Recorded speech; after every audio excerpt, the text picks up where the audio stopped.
मध्य प्रदेश के छोटे से गांव गढ़ा में जब सूरज की पहली किरणें मिट्टी से टकरा रही थीं, तब वहां की हवा में कोई अलग सी महक थी। वो दिन आम दिनों की तरह ही था, लेकिन गढ़ा की धूल में उस दिन एक असाधारण भविष्य लिखने जा रहा था। एक साधारण परिवार में जन्म लेने वाला वह बालक, जिसे बाद में दुनिया बागेश्वर धाम सरकार के नाम से जानेगी, उस समय शायद स्वयं भी नहीं जानता था कि उसका जीवन एक दिन करोड़ों लोगों की आस्था का केंद्र बनेगा। उस बालक का नाम रखा गया धीरेंद्र कृष्ण शास्त्री। कृष्ण नाम था, पर लीलाएं आने वाले वर्षों में और भी विराट सिद्ध होने वाली थीं। उनके पिता एक संयमी ब्राह्मण थे, जो कथावाचन और पूजा पाठ में लगे रहते थे। घर की हालत सामान्य से भी नीचे थी। मिट्टी का मकान, दीवारों में दरारें, आर्थिक तंगी हर कोने में पसरी हुई। लेकिन एक चीज जो उनके घर में कभी खत्म नहीं हुई, वो थी भक्ति। भक्ति उनके घर का प्राण था और भगवान उनके सबसे बड़े साथी। धीरेंद्र का बचपन अत्यंत साधारण था। वे खेतों में काम करने जाते, मिट्टी से खेलते और स्कूल की ओर नंगे पांव निकलते थे। लेकिन उनका मन बाल्यकाल से ही भक्ति में डूबा रहता था। जब अन्य बच्चे खेलकूद में मग्न रहते, तब वे तुलसीदास जी की चौपाइयां गुनगुनाते। रामचरितमानस का हर दोहा, हर चौपाई उन्हें ऐसा आकर्षित करती मानो वे किसी और जन्म से इन्हें पहचानते हों। उनकी दादी माँ, जो स्वयं गहरे धार्मिक संस्कारों वाली थीं, उन्हें अक्सर कहानियां सुनाया करती, भगवान की, संतों की, तपस्वियों की। धीरेंद्र इन कथाओं को केवल सुनते नहीं, बल्कि भीतर से जीते थे। जब भी वे कथा सुनते, तो आंखें बंद कर लेते और जैसे किसी दूसरे लोक में चले जाते। धीरे धीरे उनका ये झुकाव एक अलग ही दिशा लेने लगा। उनके अंदर एक अदृश्य शक्ति जागने लगी थी, जिसे ना परिवार समझ पा रहा था, ना गांव वाले। कभी कभी वे ऐसे रहस्य बताते जो किसी ने उन्हें सिखाया नहीं था। कभी वे किसी की मन की बात कह देते और लोग चौंक जाते। यह क्रम तब और तेज हुआ जब उन्होंने हनुमान जी की सेवा शुरू की। हनुमान जी उनके आराध्य थे। वे घंटों तक बजरंगबली की प्रतिमा के सामने बैठे रहते, उनसे बात करते, उनकी भक्ति में लीन हो जाते। कई बार तो घर वाले उन्हें खोजते खोजते मंदिर में पाए जाते, अकेले, मौन और ध्यान में लीन। इस भक्ति ने उन्हें साधारण से अलग बनाना शुरू कर दिया था। उनके बोलने का तरीका, चलने का अंदाज और सबसे अधिक उनकी आंखों की गहराई, सब कुछ बदल रहा था। लोग धीरे धीरे उन्हें जानने लगे। कुछ उन्हें पगला बाबा कहते, तो कुछ भक्ति का बालक। लेकिन जो समझ रहा था, वो जानता था, यह बच्चा साधारण नहीं। किस्मत उन्हें धीरे धीरे उस रास्ते पर ले जाने लगी, जिसके लिए शायद उनका जन्म हुआ था। एक दिन गांव में कोई व्यक्ति बीमार पड़ा। बहुत दिनों से इलाज नहीं हो रहा था। उस समय धीरेंद्र ने उसकी पीड़ा देखकर अपनी प्रार्थना में उसे हनुमान जी को समर्पित किया। उन्होंने कोई मंत्र पढ़ा और पानी दिया और चमत्कार हो गया। वह व्यक्ति स्वस्थ हो गया। गांव में यह घटना जंगल की आग की तरह फैल गई। लोग अचंभित थे। अब हर कोई उन्हें देखने, आशीर्वाद लेने, अपने दुखों का समाधान पूछने आने लगा। धीरे धीरे उन्होंने दरबार लगाना शुरू किया। वहां लोग आते, बैठते और बाबा अपने दिव्य दृष्टि से उनके मन की बात, उनके घर की समस्याएं बिना पूछे ही बता देते। लोग कहते हैं, यह केवल एक साधारण मानव नहीं कर सकता। यह केवल वही कर सकता है जो भगवान से जुड़ा हो। और यही तो विशेषता थी बाबा धीरेंद्र कृष्ण शास्त्री की। वे भगवान से जुड़े हुए थे। उनका ये दरबार धीरे धीरे प्रसिद्ध होता गया। केवल गढ़ा गांव ही नहीं, आसपास के गांव, फिर जिले, फिर प्रदेश और फिर देश भर से लोग आने लगे। जब तक लोगों को ये एहसास हुआ कि ये केवल कोई मन की बात जानने वाले पंडित नहीं हैं, तब तक वे बागेश्वर धाम सरकार बन चुके थे। उनका दरबार अब केवल एक व्यक्तिगत अनुभूति नहीं रहा, यह एक आंदोलन बन चुका था, सनातन धर्म के पुनर्जागरण का आंदोलन। जो लोग धर्म से दूर हो चुके थे, वे लौटने लगे। जो जीवन में भटक रहे थे, उन्हें दिशा मिलने लगी। जिनके मन में प्रश्न थे, उन्हें उत्तर मिलने लगे। बाबा ने कभी किसी को छोटा नहीं समझा, कभी किसी जात पात का भेद नहीं किया। उनके दरबार में हर वर्ग, हर उम्र, हर धर्म का व्यक्ति एक साथ बैठता और सबको वही श्रद्धा मिलती जैसे भगवान अपने सभी भक्तों को देते हैं। उनकी कथाओं में वो शक्ति थी जो लाखों की भीड़ को मंत्रमुग्ध कर देती थी। जब वे राम कथा सुनाते तो ऐसा लगता जैसे स्वयं तुलसीदास जी की आत्मा बोल रही हो। उनके शब्दों में आग थी, भक्ति थी, श्रद्धा थी और सबसे ज्यादा था सत्य। बाबा ने बागेश्वर धाम को न केवल एक आध्यात्मिक स्थल बनाया बल्कि एक चेतना केंद्र भी बना दिया। यहाँ केवल प्रार्थनाएं नहीं होती, यहाँ आत्मा जागती है। यहाँ केवल भक्त नहीं आते, यहाँ आत्मा की प्यास बुझाने वाले लोग आते हैं। परंतु यह यात्रा इतनी सरल नहीं थी। बाबा ने विरोध भी देखा, आरोपों का सामना भी किया। कुछ लोग उन्हें दिखावा कहकर बदनाम करने लगे तो कुछ ने उनके चमत्कारों को झूठा कहा। लेकिन जो सच्चा होता है उसे झूठ की आंधी भी नहीं गिरा सकती।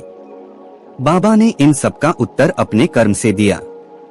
उन्होंने कभी किसी पर कटाक्ष नहीं किया, बस अपने कार्यों को जारी रखा। लोग आते गए, उन्हें सुनते गए और श्रद्धा दिन प्रतिदिन बढ़ती गई।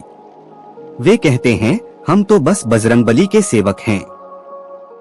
जो हो रहा है वह प्रभु करा रहे हैं और यही विनम्रता उन्हें महान बनाती है।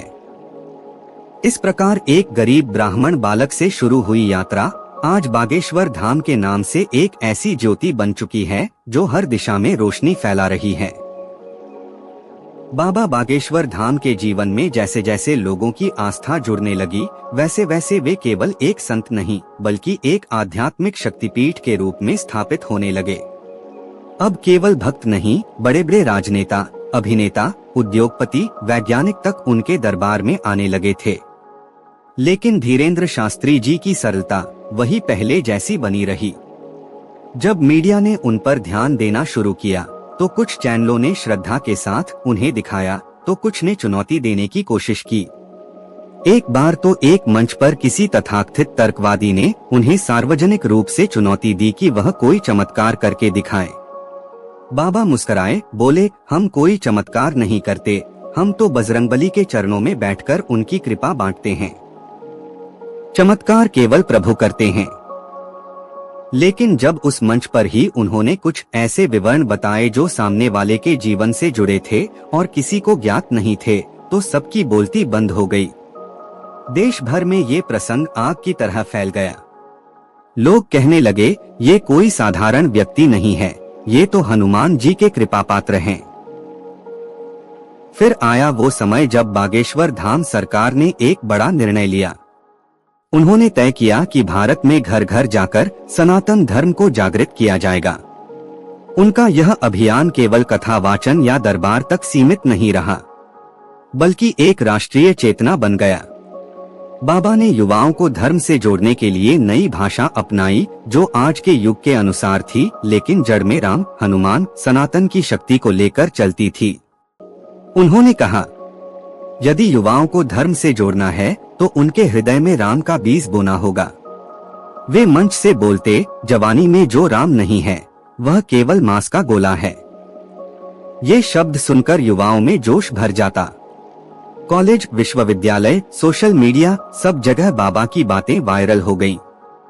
कई लोग सोचते थे कि धर्म की बातें केवल बूढ़े लोग सुनते हैं, लेकिन बाबा धीरेन्द्र कृष्ण शास्त्री ने ये मिथ तोड़ दिया। आज 18 से 30 साल के लाखों युवा उन्हें सुनते हैं, उनका अनुसरण करते हैं और गर्व से कहते हैं, हम सनातनी हैं। जब वे दरबार में बैठते तो सामने हजारों की संख्या में भक्त आते। हर कोई अपनी समस्या लेकर आता। कोई बीमारी, कोई पारिवारिक कष्ट, कोई मानसिक पीड़ा, कोई मुकदमा, कोई दुहक, और बाबा बिना पूछे अपने दिव्य ज्ञान से उनके जीवन की बात कहते और समाधान बताते। लोग केवल सुनने नहीं आते थे, वे बदलने आते थे। जो एक बार आया वो बार बार आने लगा। जो असहाय था उसे सहारा मिला। जो डगमग था उसे दिशा मिली। जो टूट चुका था उसे पुनः जोड़ने वाली शक्ति मिली। बाबा की ये दरबारी सेवा अब एक आध्यात्मिक क्रांति बन चुकी थी। साथ ही बाबा ने केवल कथा और चमत्कार तक ही सीमित नहीं रखा अपने मिशन को, बल्कि सामाजिक कार्यों में भी बढ़ चढ़कर भाग लिया। उन्होंने शिक्षा, गौसेवा, निर्धनों की सहायता, मंदिर निर्माण और संस्कृत के प्रचार में भी सहयोग देना शुरू किया। उनके द्वारा स्थापित बागेश्वर धाम सेवा समिति ने ऐसे अनेक कार्यों को हाथ में लिया जिससे समाज में सकारात्मक परिवर्तन हुआ। गांवों में अनाज वितरण, गौशालाओं का संचालन और निर्धन छात्र छात्राओं की सहायता, ये सब उनकी योजना का हिस्सा था। बाबा की एक बड़ी विशेषता यह थी कि वे केवल धर्म की बातें नहीं करते, बल्कि धर्म को जीवन में उतारने की प्रेरणा देते। वे कहते, धर्म केवल पूजा पाठ नहीं, यह आचरण है। अगर तुम मंदिर जाओ लेकिन माता पिता का आदर न करो तो धर्म अधूरा है। अगर तुम कथा सुनो लेकिन झूठ बोलो तो धर्म नहीं निभा रहे। इन बातों ने लोगों के हृदय में एक क्रांति जगा दी। अब लोग केवल भक्ति नहीं कर रहे थे, वे धर्म को जीने लगे थे। इसके अलावा बाबा ने जब सनातन संस्कृति पर हो रहे आघातों के विरुद्ध आवाज उठाई तो कई लोगों ने उन्हें कट्टरपंथी कह दिया।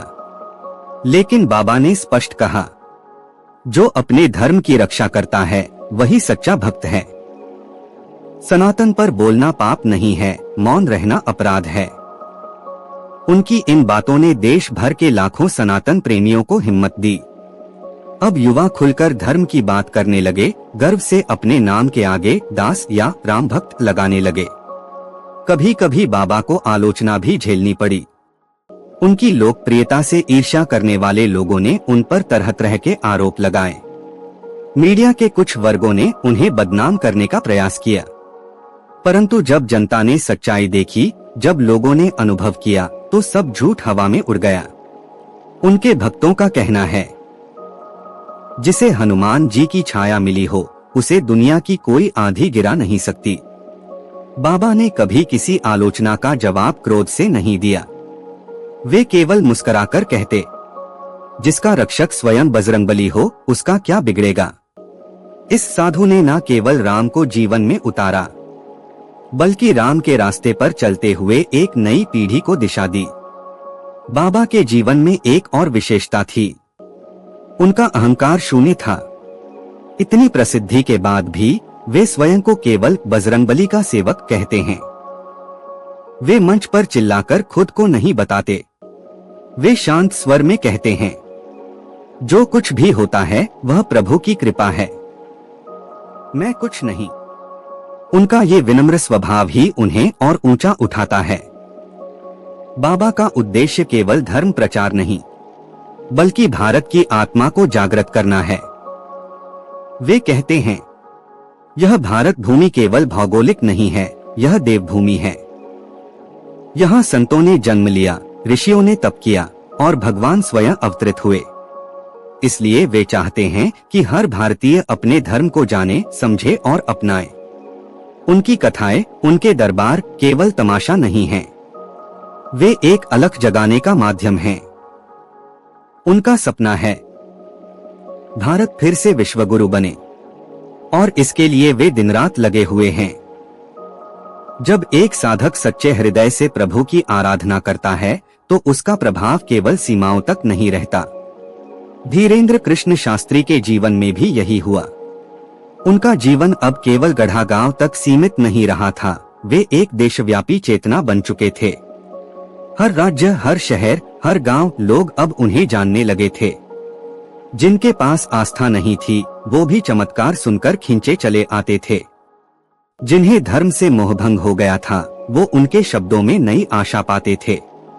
उनके दरबार में अब केवल ग्रामीण जन नहीं आते थे, बल्कि उच्च शिक्षित लोग, अधिकारी, डॉक्टर, वकील, कलाकार और यहाँ तक कि विदेशी नागरिक भी आने लगे थे। उनके शब्दों में जो प्रभाव था वो किसी किताब या स्क्रिप्ट में नहीं था, वो आत्मा से निकला हुआ भाव था जो आत्मा को ही छूता था। एक घटना ने उन्हें पूरी दुनिया में सुर्खियों में ला दिया, जब एक विदेशी नागरिक उनके दरबार में पहुंचा और बाबा ने उसकी जन्मतिथि, घर की स्थितियां और उसका मन की बात बिना पूछे बता दी। वो विदेशी स्तब्ध रह गया। वो बार बार पूछता रहा, how do you know all this? और बाबा मुस्कुराकर बस एक ही उत्तर देते, हम कुछ नहीं जानते, यह सब बजरंगबली की कृपा है।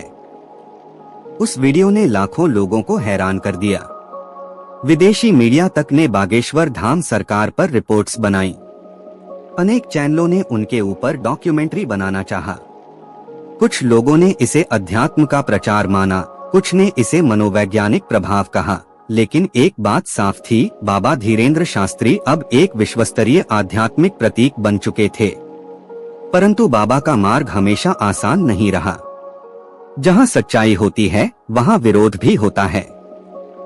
कुछ तथाकथित नास्तिक संगठनों ने उन पर आरोप लगाए कि वे मन की बात कैसे जान सकते हैं, कि वे कोई जादू या ट्रिक तो नहीं कर रहे। कुछ ने तो कोर्ट में याचिकाएं भी डाल दी, लेकिन बाबा ने इन सब का कोई विरोध नहीं किया। उनका एक ही उत्तर होता, जो सत्य है वह स्वयं सिद्ध होता है। हमें किसी को कुछ साबित करने की जरूरत नहीं, हम तो केवल प्रभु की सेवा कर रहे हैं। इन घटनाओं ने लोगों की श्रद्धा और भी बढ़ा दी। जब एक व्यक्ति आलोचना में भी शांत रहकर सेवा करता है तो लोग उसे केवल संत नहीं बल्कि प्रेरणा का स्तंभ मानने लगते हैं। बाबा अब केवल आध्यात्मिक नहीं बल्कि मानसिक और सामाजिक मार्गदर्शक भी बन चुके थे। उन्होंने युवाओं से हमेशा कहा, तुम्हें खुद को बदलना होगा, दुनिया अपने आप बदलेगी। पहले अपने भीतर के रावण को हराओ, फिर राम तुम्हारे भीतर प्रकट होंगे। वे कहते, राम का नाम केवल बोलने से नहीं, जीने से असर करता है। हनुमान जी को केवल याद मत करो, उनके जैसे बनो। उनके ये शब्द किताबों में नहीं लिखे जाते, ये जीवन में असर करते हैं। उनके कई भक्त बताते हैं कि बाबा से मिलने के बाद उन्होंने जीवन में सकारात्मक परिवर्तन देखा। कोई नशा छोड़ देता है, कोई घर का कलह समाप्त कर देता है, कोई जीवन में उद्देश्य खोज लेता है। ऐसी लाखों कहानियां उनके नाम से जुड़ चुकी हैं, जो केवल चमत्कार नहीं, एक जीवन दर्शन को दर्शाती हैं। बाबा की कथाओं की लोकप्रियता इतनी बढ़ गई कि लोग एक एक दिन का इंतजार करते, पंडाल में जगह न मिलने पर खड़े खड़े घंटों सुनते। सैकड़ों लोग पावों में छाले लिए मीलों चलकर आते।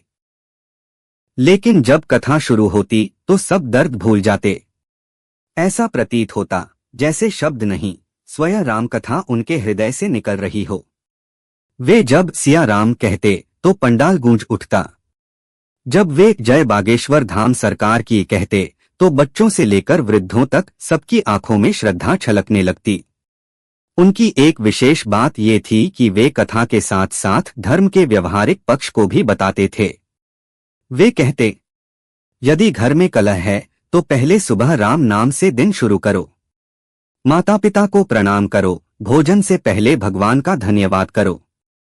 ध्यान में बैठो, मोबाइल नहीं, मन में प्रभु को जोड़ो। इन बातों का असर ये हुआ कि जो लोग केवल दर्शन के लिए आए थे वो अब बदलने लगे थे। धीरे धीरे बागेश्वर धाम एक तीर्थ बन गया। यहाँ केवल मनोरथ पूरे नहीं होते थे, यहाँ आत्मा का रूपांतरण होता था। बाबा की योजना थी, भारत में हर जिले में सनातन के प्रचार के लिए एक धाम की स्थापना हो। वे इसके लिए जगह जगह जाकर कथा करने लगे। कई बार वे मंच पर ही कहते, आज इस भूमि पर बागेश्वर धाम का बीज बोया गया है, ये कल विशाल वृक्ष बनेगा। वे आज जहां जाते वहां हजारों की भीड़ उमड़ती। कई बार तो सुरक्षा एजेंसियों को हस्तक्षेप करना पड़ता, लेकिन बाबा का सरल स्वभाव हमेशा वैसा ही रहता। वो मंच पर पहले बाल रूप में नम्रता से बैठते और फिर जब राम कथा शुरू करते तो शब्दों की आग लग जाती। कुछ विदेशी पत्रकारों ने उनसे पूछा, आप इतनी भीड़ कैसे जुटाते हैं? बाबा मुस्कुराकर बोले, मैं नहीं जुटाता, राम नाम खींचता है। उनका उत्तर ही उनकी सबसे बड़ी शक्ति थी। उनके भक्तों का कहना है, बाबा धीरेन्द्र कृष्ण शास्त्री भगवान के सबसे प्रिय सेवक हैं। वो केवल भविष्य नहीं बताते, वो भविष्य बदलते हैं। उनके हाथ से भभूत लेना, उनका चरण स्पर्श करना भक्तों के लिए केवल रस्म नहीं, एक आशीर्वाद होता था। कुछ भक्तों की आंखों से आंसू बहते थे जब वे कहते, बाबा आपकी वजह से मेरा जीवन बदल गया। बाबा कहते, ये सब मेरी वजह से नहीं, ये सब प्रभु के कृपा से हैं। मैं कुछ नहीं हूँ, मैं केवल एक यंत्र हूँ। और शायद यही कारण है कि भगवान उनकी हर बात में समा जाते हैं। जैसे जैसे समय बीतता गया, बाबा धीरेन्द्र कृष्ण शास्त्री की कथा केवल भक्तों के बीच नहीं, बल्कि पूरे देश में चर्चा का विषय बनने लगी। हर गली, हर गांव, हर शहर में लोग बागेश्वर धाम के बारे में बातें करने लगे। अब ये केवल एक नाम नहीं था, ये एक भरोसा बन चुका था। देश के कोने कोने से लोग उनके दरबार में अपनी समस्याएं लेकर आते। किसी को संतान नहीं हो रही थी, कोई कोर्ट कचहरी में परेशान था, किसी पर बुरी शक्तियों का प्रभाव था, कोई भटक चुका था, लेकिन हर कोई उनके चरणों में समाधान खोजता था। और जो एक बार बाबा के चरणों में आ जाता, वह खाली हाथ नहीं लौटता। लोग कहते, बाबा सिर्फ भविष्य नहीं बताते, वो आत्मा की गांठ खोलते हैं। यह वही समय था जब बाबा का प्रभाव अब सीमाओं को लांघने लगा था। Dubai, America, Canada, UK, Nepal, Mauritius जैसे देशों से लोग उनके दर्शन के लिए आने लगे। भारतीय मूल के लाखों लोग जो विदेश में रहते हैं, उनके लिए बाबा एक जीवित पुल बन गए, जो उन्हें भारत की आध्यात्मिक आत्मा से जोड़ता था। कई भारतीय प्रवासियों ने अपने अनुभव साझा किए। हम वर्षों से विदेश में रहते हैं, लेकिन जब बाबा की कथा सुनी तो जैसे बचपन की मंदिर की घंटियां फिर से सुनाई दी। बाबा ने हमें राम से, धर्म से और भारत माता से फिर जोड़ा। यह वह समय था जब बहुत सारे संस्थान, विश्वविद्यालय, सामाजिक संगठन बाबा को बुलाने लगे, लेकिन बाबा का जवाब सदा एक जैसा रहता, जहां प्रभु की आज्ञा होगी वहीं हम सेवा देंगे। हमें नाम नहीं, केवल राम चाहिए। बाबा के जीवन का यह दौर अद्भुत था, लेकिन चुनौतियां भी बहुत थीं। उनकी प्रसिद्धि कुछ लोगों की आंख में चुभने लगी थी। कुछ लोगों ने मीडिया में उन्हें टारगेट किया, सोशल मीडिया पर ट्रोल करने लगे, झूठे वीडियो बनाए गए, कट पेस्ट कर बातें तोड़ी मरोड़ी गईं। लेकिन बाबा की प्रतिक्रिया एकदम शांत रही। उन्होंने मंच से केवल यही कहा, आप लोग चाहे जो कहें, हम केवल सेवा करेंगे। हम न्यायालय नहीं चलाते, हम दरबार चलाते हैं और वहाँ न्याय ईश्वर करते हैं। जब उनसे यह पूछा गया कि आप पर जो आरोप लगते हैं, आप उनका जवाब क्यों नहीं देते, तो उन्होंने मुस्कुराकर कहा, शेर को कभी कुत्तों के भौंकने का जवाब नहीं देना चाहिए। शेर शेर होता है, वो अपना काम करता है। उनकी यह वाणी आग की तरह फैली और लोगों के दिलों में गूंजने लगी। उनका संदेश था स्पष्ट, हम किसी से लड़ने नहीं आए हैं, हम केवल सनातन धर्म की सेवा करने आए हैं। अगर हम गाली देंगे तो हम भी वही बन जाएंगे जो हमें गाली देता है। हमारे हाथ में केवल तुलसी है, राम नाम है और बजरंगबली की कृपा है। अब बागेश्वर धाम केवल एक मंदिर नहीं था, यह एक संगठित चेतना, एक धार्मिक पुनर्जागरण आंदोलन और युवाओं की नई दिशा बन चुका था। बाबा का स्पष्ट मानना था कि यदि सनातन धर्म को बचाना है तो शिक्षा, साधना और सेवा को एकत्र करना होगा। इसी सोच के साथ उन्होंने कई योजनाओं की शुरुआत की, जैसे निर्धन विद्यार्थियों के लिए पाठशालाएं, महिलाओं के लिए सिलाई प्रशिक्षण केंद्र, गौशालाओं का विस्तार और साथ ही साथ मंदिरों का जीर्णोद्धार। बाबा हर काम में स्वयं की देखरेख रखते, चाहे कथा हो या गौसेवा, चाहे दरबार हो या रसोई। वे कहते, सेवा वही सफल होती है जो आंख से नहीं, मन से की जाए। प्रभु की कृपा केवल उन्हीं पर होती है जो अपना अहंकार छोड़ देते हैं और प्रेम से कार्य करते हैं। उनकी कथाओं में जहाँ एक ओर धर्म का गूढ़ ज्ञान होता, वहीं दूसरी ओर व्यवहारिक शिक्षा भी होती। वे अपने श्रोताओं से कहते, धर्म को केवल पूजा तक सीमित मत करो। धर्म तब सच्चा होता है जब तुम भूखे को भोजन दो, दुखी को सहारा दो और अन्याय के विरुद्ध खड़े हो सको। यह स्पष्ट था कि बाबा केवल प्रवचन देने वाले संत नहीं थे, वे एक क्रियाशील तपस्वी थे जो हर स्तर पर समाज को छू रहे थे। उनका ध्यान केवल हिंदुओं पर नहीं था। कई बार उनके दरबार में अन्य धर्मों के लोग भी आए और बाबा ने बिना भेदभाव के सभी को प्रेम दिया। वे कहते, धर्म इंसान को जोड़ता है, तोड़ता नहीं। हमारी लड़ाई किसी मजहब से नहीं, अधर्म से है। जो धर्म को राजनीति में खींचते हैं वे न धर्म के होते हैं न राजनीति के। उनकी इस निष्पक्षता ने उन्हें और ऊंचाई पर पहुंचा दिया। यह वही समय था जब उनके साथ लाखों लोग केवल भक्त नहीं बल्कि स्वयंसेवक बनकर जुड़ने लगे।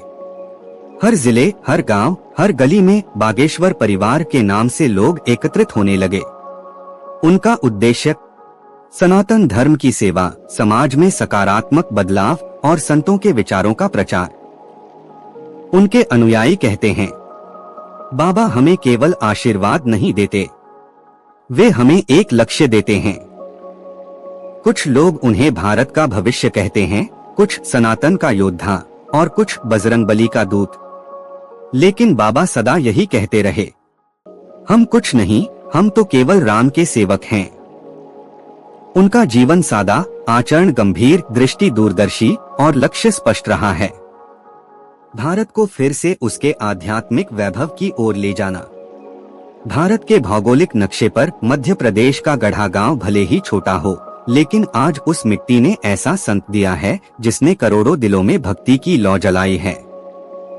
बाबा धीरेन्द्र कृष्ण शास्त्री का जीवन कोई चलचित्र नहीं, कोई कल्पना नहीं, यह सच्चाई से जुड़ी वह यात्रा है जिसमें साधना है, संघर्ष है, समर्पण है और सबसे ऊपर प्रभु का आशीर्वाद है। वे स्वयं को साधारण बताते हैं, लेकिन उनके कार्य असाधारण हैं।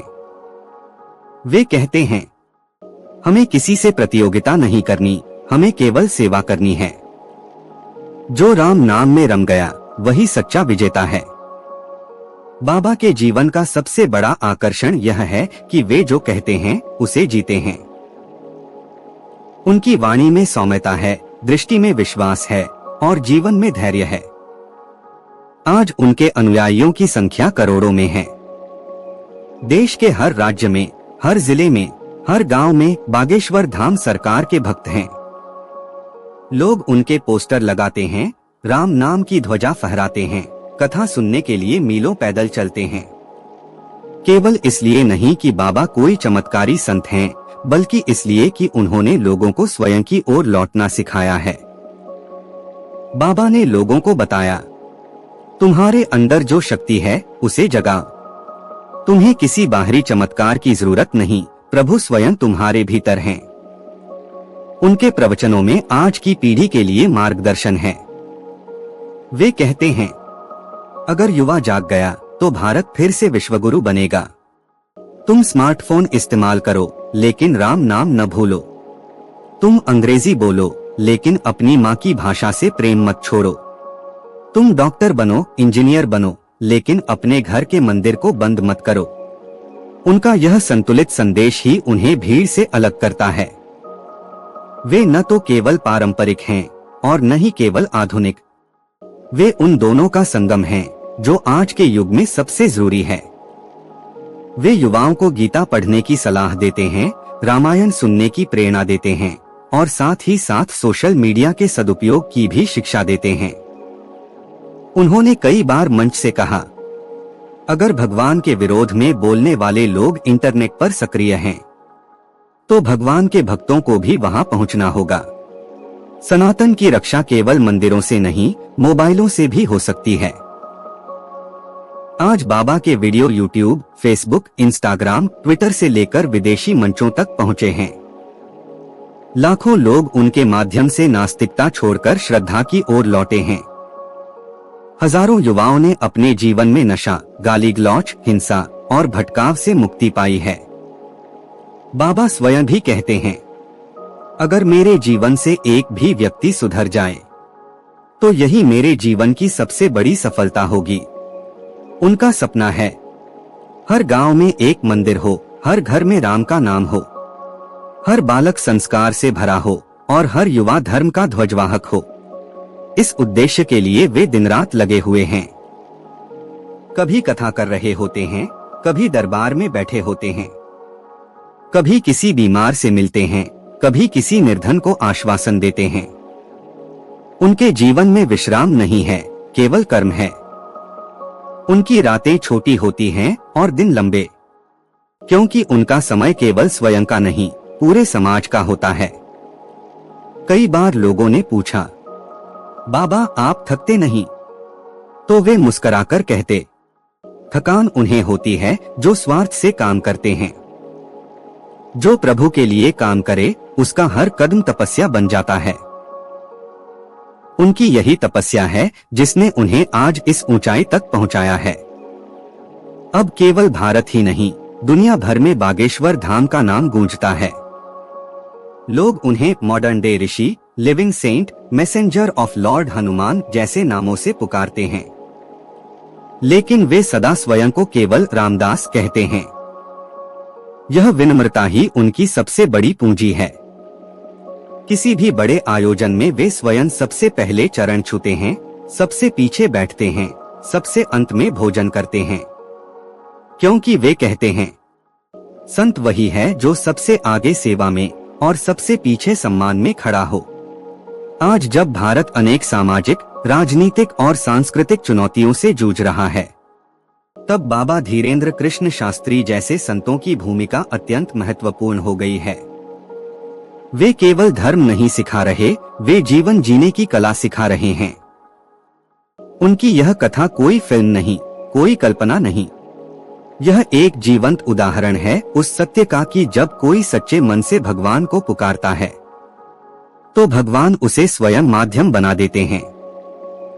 वे केवल मंदिर के पुजारी नहीं हैं, वे राष्ट्र की आत्मा के जागरण के अग्रदूत हैं।